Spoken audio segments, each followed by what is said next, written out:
You're listening to the Future Tech Health Podcast with Richard Jacobs. Until I reached age 40, I never realized the obvious, that we all have medical issues, or we at least have a family member or close relation that has, or will have them in the future. Medicine and biological systems are the final frontier. Until we've conquered death, figured out how life began, cured cancer, and understood our purpose in the universe, there's a heck of a lot to talk about when it comes to our health. Future Tech Health means I'll be covering futuristic topics that are actually already in clinical trials, or even starting to appear on shelves or by prescription, or available for your own use. We dive deep into stem cells, CRISPR-Cas9, the science of sleep, epigenetics, medical testing, cancer, ketogenic diets, stem cells, aging, regenerative medicine, and more. My goal for you, the listener, is to learn from these podcasts. You may very well learn something that may change the course of your life for the better, steer you towards a new career, or give you insight into addressing a serious medical problem. Remember, however, this podcast and its content is informational in nature only. No medical, tax, legal, financial, or psychological advice is being given. If you enjoy the podcast, please listen, subscribe, like, and share it with friends. Thank you. Hello, this is Richard Jacobs with the Future Tech Health Podcast. My guest is Nadine Artemis. She's an author and a founder of Holistic Dental Care. That's the book, The Complete Guide to Healthy Teeth and Gums.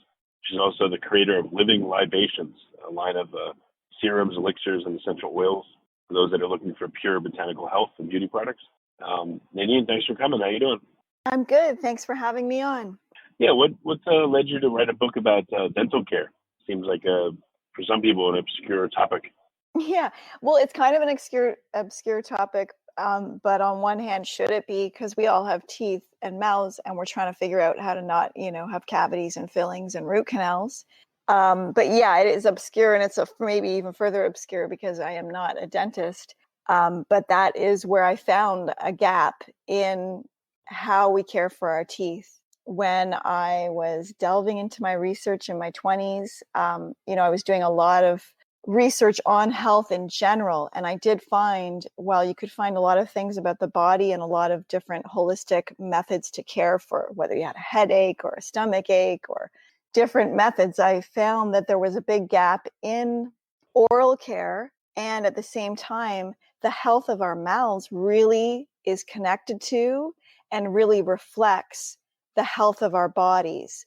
So I found that I needed to know how I could care for my teeth, how I could avoid issues, or where did these issues come from. So I found that because I needed that, I was pretty sure, the other millions and billions of people on the planet with teeth might also need to know what's going on. Well, what are some of the things that affect people through their mouth that they don't know about? What are some of the links?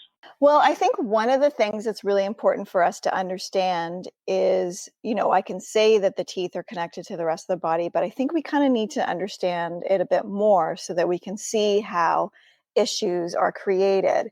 And I think most of us in North America have grown up with the thought that, you got to brush your teeth twice a day, visit the dentist twice a year, and things like acid and sugars sitting on the teeth are the root cause of all cavities.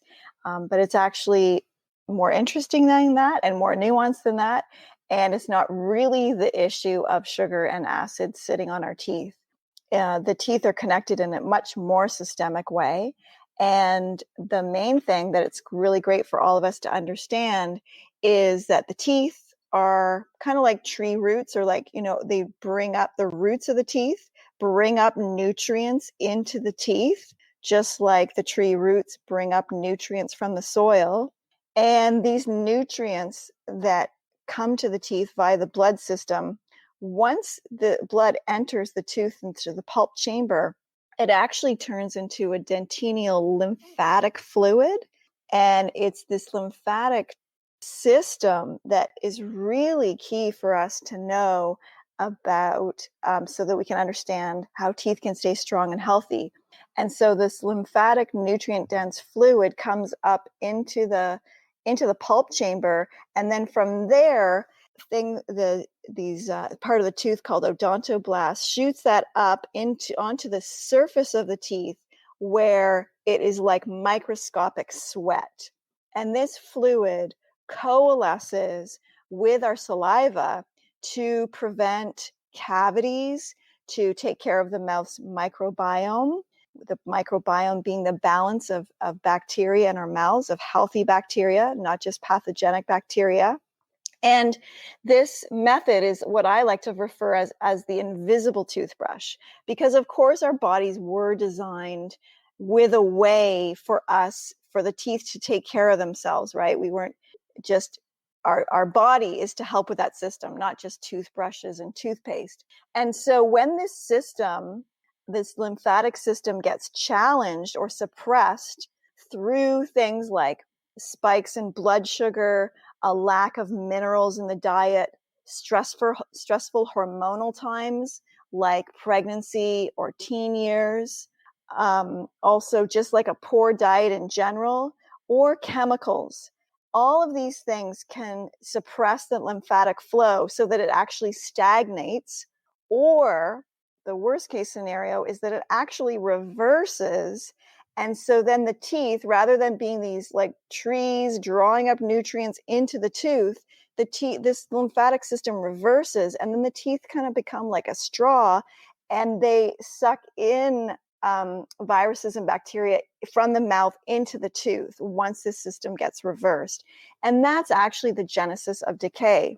Well, how would this happen if the blood supply is coming in through the interior of the tooth? How does it migrate through the enamel to the outside of the tooth? So, some of that's through the internal forces in the body, which are the odontoblasts. They actually act like little pumps, and that pumps it out. But so through thousands of studies, the main dentist that discovered this, because he realized that the teeth must be connected to the body. So he did like decades of research on this process, and he actually used X-ray fluid so he could see what happens when we chew food. And then he realized that the chewing of the food through substrates and enzymes signals the hypothalamus, and then the hypothalamus signals the parotid glands, which are in the mouth on either side of the jaw, and then that signals the digestive system. And so when we're eating this fluid, it takes an hour. It takes minutes for them to track this system through X-ray fluid. And then interestingly enough, it actually takes an hour from when it's reaching the root to get to the surface of the teeth. So it's traveling through the body doesn't take long, but then that final process is actually a really long, complicated part. And the inside of our teeth are fascinating. I mean, one molar has over 3 miles of microscopic tubules. So there's such a complexity in our mouths. But so that system, though, that signals the endocrine system to produce the dentinal lymphatic fluids, that gets suppressed, that signaling system, through high sugar diets, lack of minerals, or through stress, hormonal stress, or chemical stress. So what are some of the consequences of high sugar diets and stress and things like that? What happens to the mouth? What happens to the body now that you understand this new mechanism? Yeah, so the spikes in blood sugar will eventually erode the communication of this lymphatic dentinal system. And so then the teeth become more vulnerable because they're not having this fluid going through the tooth in the right way and then flushing things out. So that can happen. And then once a cavity happens, then you could be on a route to, a root canal or something like that, or just a cavity. And these things we want to prevent as well. The other thing that we're doing a lot, whether it's specific dental treatments or specifically the way that we're taking care of our teeth every day with a wide range of chemicals, now that there's been in the past 2 decades, more research into the microbiome, the body's microbiome, we now have a lot more information about the mouth's microbiome. And so, many of the daily ways that we've been told to take care of our teeth are filled with chemicals. And this also suppresses the activity of the mouth's microbiome.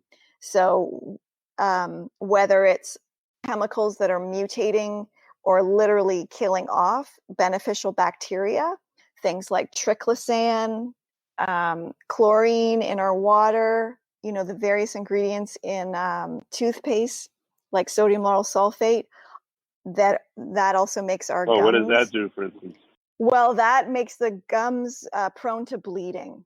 And so then that's also, so you got more stuff entering the bloodstream, and then you're also throwing off the mouth's microbiome.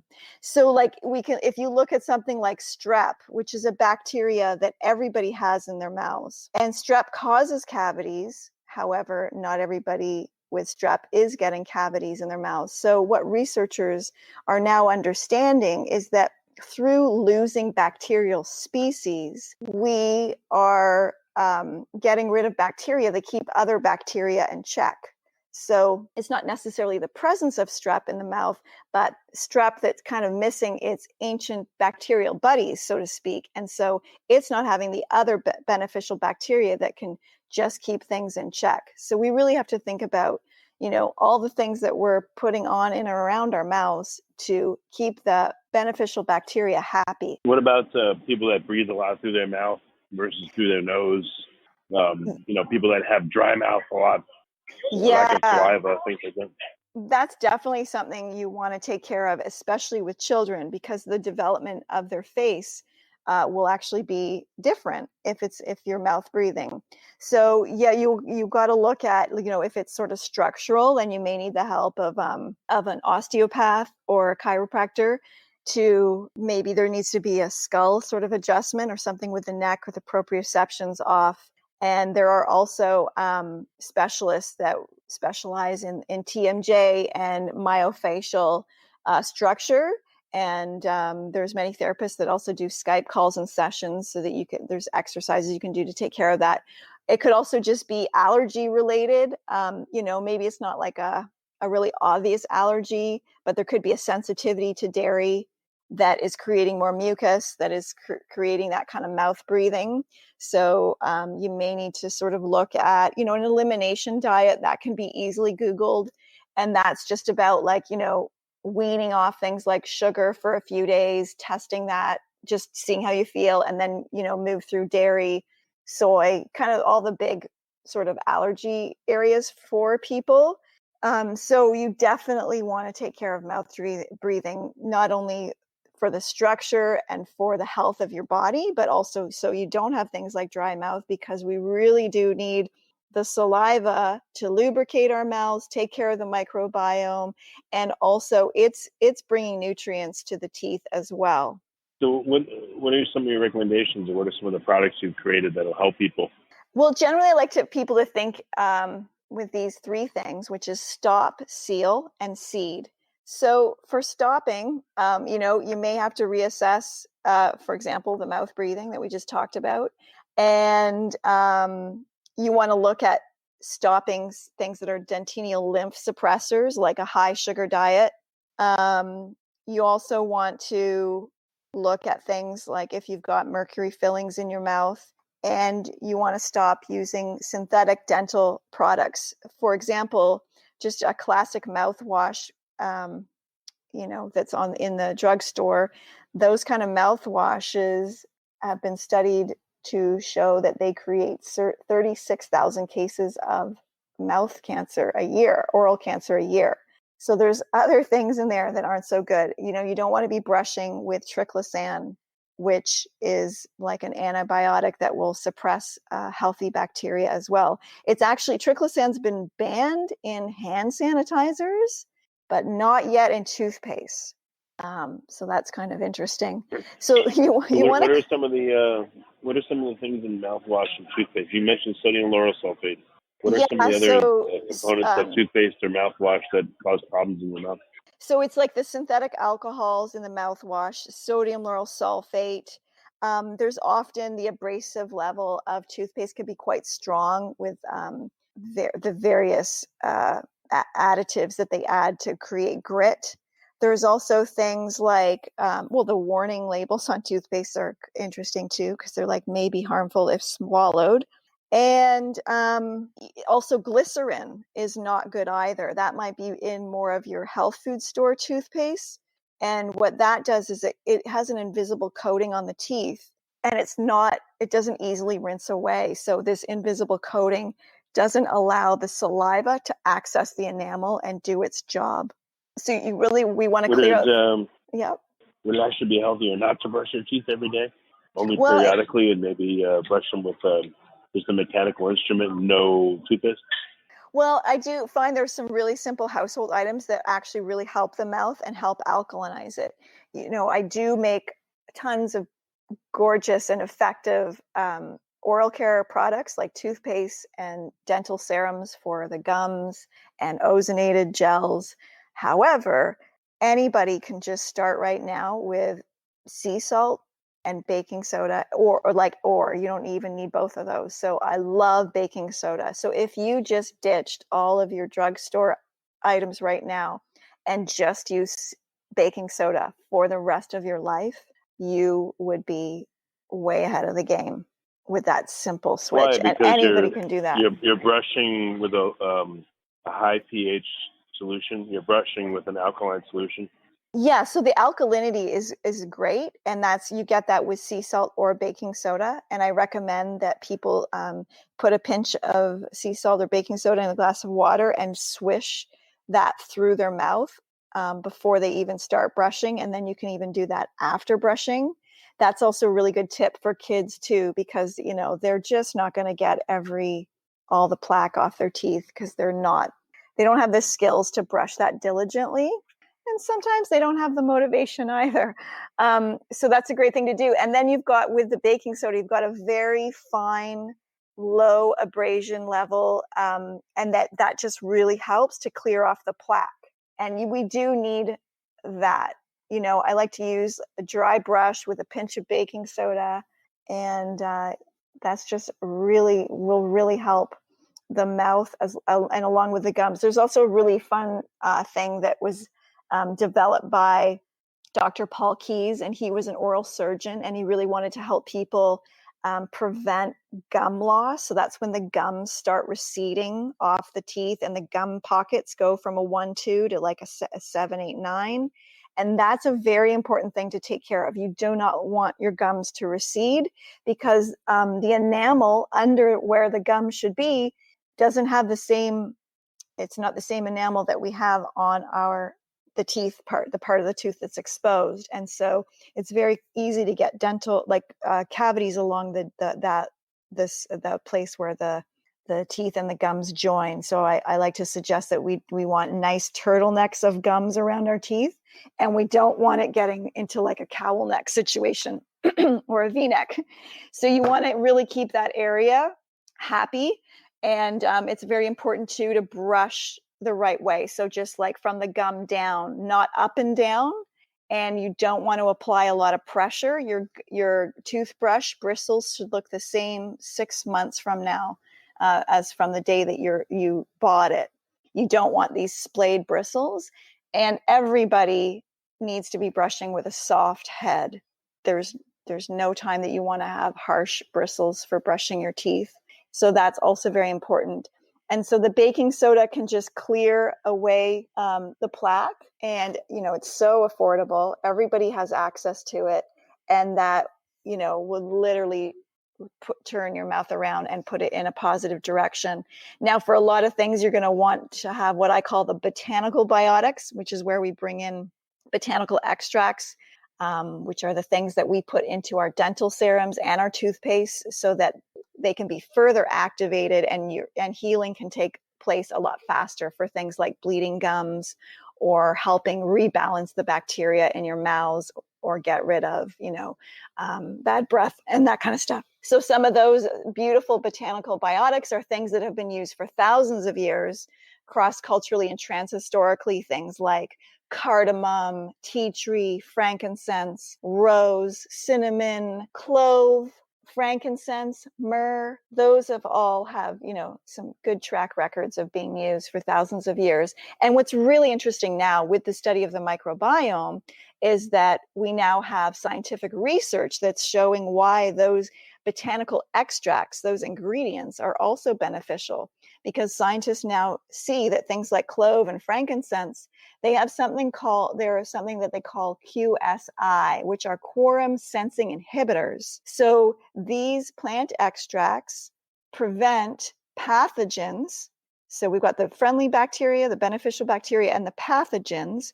And normally you want the beneficial bacteria keeping the pathogens in check. The pathogens float around in our mouths and our bodies sort of like free-floating plankton in the ocean, except when they gain numbers, when they can gain traction due to like a weakened microbiome, a weakened immune system, then they start to do something called quorum sensing, which is how they gain traction, gain numbers, and start to express their genes. So the botanical extracts that I mentioned, they all have the ability to inhibit this quorum sensing.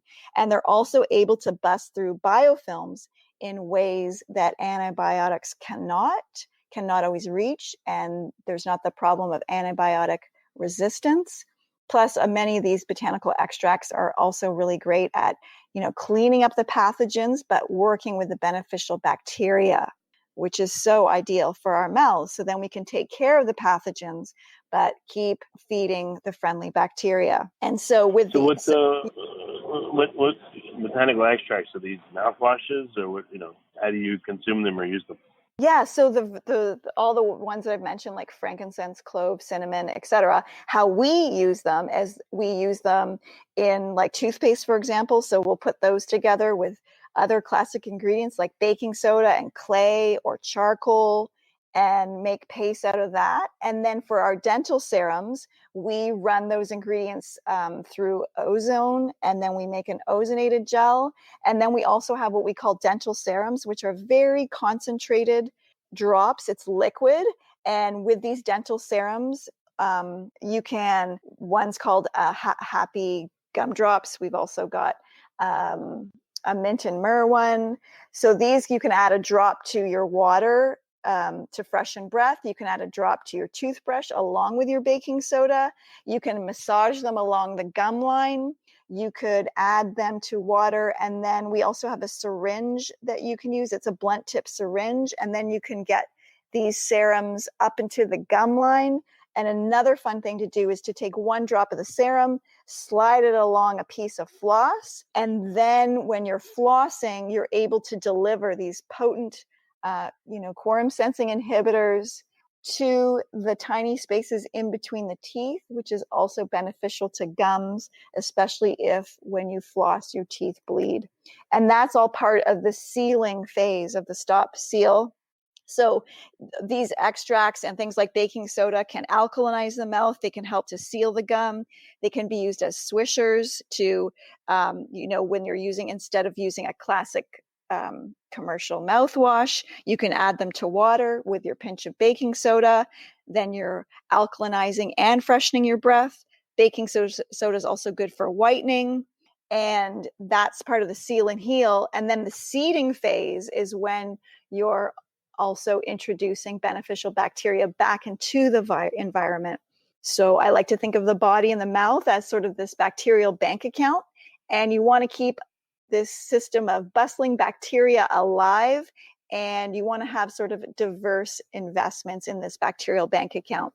So things you can do would be like you can swish with probiotics. You can add that to your mouth swishers. You can do oil pulling with probiotics, and also taking things internally like a probiotic supplement and eating fermented foods like sauerkraut and kimchi are also going to be beneficial for the mouth and gut.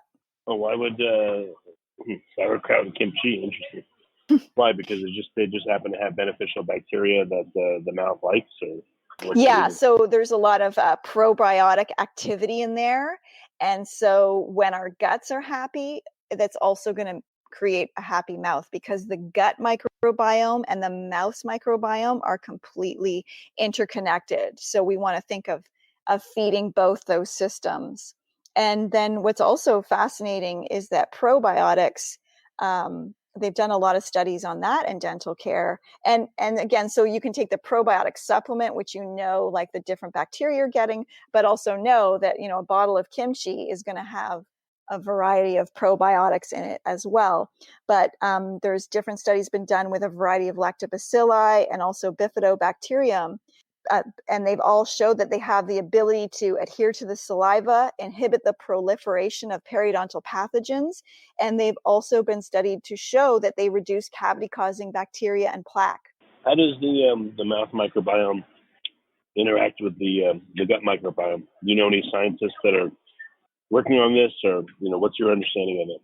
Yes, there are tons of scientists working on this, and they're completely connected because they actually, they even share the same system and canal. And whatever we're entering into our mouths will go to the gut. So it's important, to eat right as well, because that the main way to keep your teeth healthy too is to have a diet that's rich in fat-soluble vitamins and minerals and whole foods, and that's what the gut likes as well.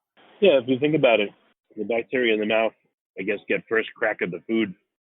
Some of them, well, probably a lot of them get entrained with the food and move down the alimentary canal. Exactly. I wonder what kind of signaling there is back and forth. Any thoughts there? There is the signaling. There's signaling even from the vagus nerve. So then that's the superhighway from the gut to the brain. So there is full on signaling going on all levels at all times within the body. And just like even the gut microbiome is connected to the skin's microbiome, but through a bit of a different way. But also the pathogens that we have in our mouth, and this is what makes the mouth such a perfect mirror for understanding the health of the body, whether it's like the mercury fillings, which are releasing mercury vapors 24 hours a day, 7 days a week, whether they were put in 20 years ago or yesterday, that feeds the heavy metals, feed the pathogenic bacteria, or whether there's a root canal in the mouth, which is invisibly sending pathogenic bacteria into the bloodstream every day. These things also further highlight how the mouth microbiome is connected to the gut and the bloodstream, because whatever's going into our mouths is being literally swallowed into our bodies every day. So of the products that you've created, what are some of the results that you're targeting? What specific effect do you want to have on people? We want to help with their alkalinity. We want to help with healing and sealing the gums so that they're not bleeding, so that they've got that good, healthy pink flow, so that the gums are not receding. We want to help with whiteness. We want to help with the bacteria that cause bad breath. We want to inhibit the quorum sensing of pathogenic bacteria. And we want to arrest or cease the development of cavities. So what are some of the effects that you've gotten anecdotally from customers? Well, anecdotally, we've had it all. We've had people's cavities turn around. We've had cavities cease. We've had people heal their bleeding gums in 24 hours. Some people it takes longer, but some people apply the serums and then they're not bleeding when they're flossing the next day.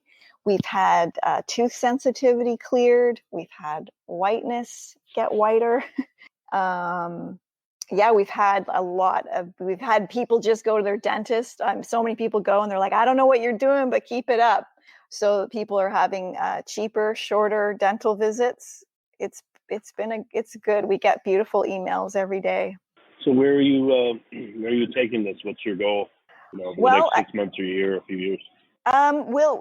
I can't say I necessarily have a goal in this area. I've written the book. We've created beautiful line of products that are effective, and it's all on the right path. I'd say it's happening. It's active. It's a fully realized goal already. That's great. Are there you mentioned one simple thing people can do is like brush, for instance, with baking soda. Mm-hmm. I was thinking about sleep. If hopefully we sleep for 7-8 hours, but if you just prepare the mouth before you sleep, at least you'll get 7-8 hours of a better mouth environment. So if you do nothing else, maybe swishing with bicarbonate before you go to bed, or like you said, sea salts, maybe that would help you at least get on the path to a better mouth. Absolutely, that would totally help. And on our website, first of all, anybody can call or email us, and we're happy to answer any question at all. And we also have free half-an-hour consultations, so you can email us for that. We also have articles on our site from, how to find a good dentist, and also I've developed these 8 steps for successful oral care. So you can follow those. You can use them with our products, but we've also got the steps so that you can literally just do the steps and plug in with baking soda. Because I'm also, I love what we've created, but I also just really want people to know that they can really turn their mouths around by buying some baking soda and following the 8 steps. What about unanticipated effects or results? Anything that is happening with people that really surprised you? Not really. Just I just love when cavities actually, they can cease and start healing again, because that's what a lot of people don't know, is that the teeth are alive and they will respond to our efforts. I know I certainly grew up thinking, okay, you got a cavity, that's it, fill it, done. You've got your adult teeth, that's it. But the whole system of the mouth is alive. So the gums are alive, and that's flesh that can respond. Just like if we get a cut on our arm, the skin will heal around it. And the alkalinity of saliva can get turned around very quickly, and the strength of our teeth can get turned around. So I just want people to know that there's definitely, wherever stage their mouth is at right now, there is hope, and your mouth will respond to these better techniques. All right. And what's the best way for folks to find out more? Where can they get your book? Where can they get in contact for a consultation? Well, our website is livinglibations.com. So hop on over there, and then you can peruse the site or give us an email at sage@livinglibations.com. And my books are on there. I also have a new book called Renegade Beauty, which is over 400 pages on how to reveal and revive your natural radiance. Lots of stuff in there. And there's also a very comprehensive dental chapter as well, with some new information. And then I've got the holistic dental care book. They're available on the site, also on Amazon. And the 2 books have now just become audiobooks, so they're also available on Audible. Very good. Well, Nadine, thank you for coming on the podcast. And it's super interesting stuff. So I appreciate you being here. Yeah, thank you so much.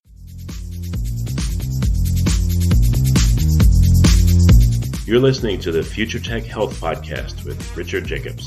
Until I reached age 40, I never realized the obvious, that we all have medical issues, or we at least have a family member or close relation that has, or will have them in the future.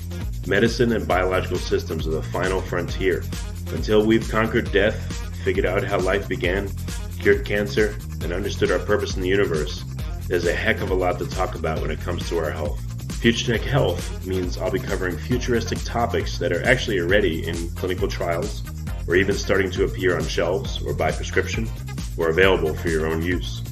We dive deep into stem cells, CRISPR-Cas9, the science of sleep, epigenetics, medical testing, cancer, ketogenic diets, stem cells, aging, regenerative medicine, and more. My goal for you, the listener, is to learn from these podcasts. You may very well learn something that may change the course of your life for the better, steer you towards a new career, or give you insight into addressing a serious medical problem. Remember, however, this podcast and its content is informational in nature only. No medical, tax, legal, financial, or psychological advice is being given. If you enjoyed the podcast, please listen, subscribe, like, and share it with friends. Thank you.